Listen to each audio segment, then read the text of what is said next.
いたいたいた。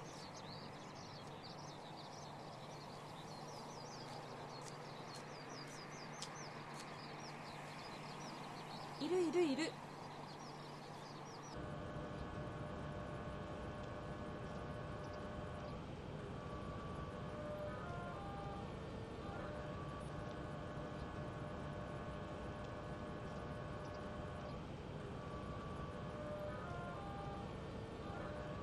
熊が上がってくるかも。今熊がフェンスの手前に何か段差があるんでしょうか。羽田空港行き174便の搭乗かけも行われています。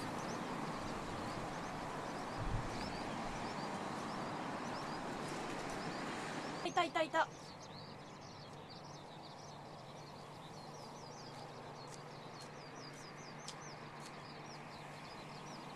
いるいるいる。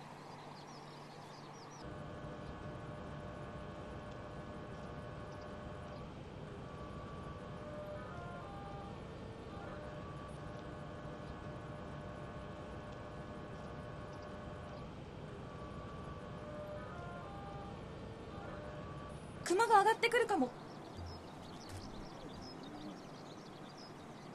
今熊がフェンスの手前に何か段差があるんでしょうか。羽田空港行き174便の搭乗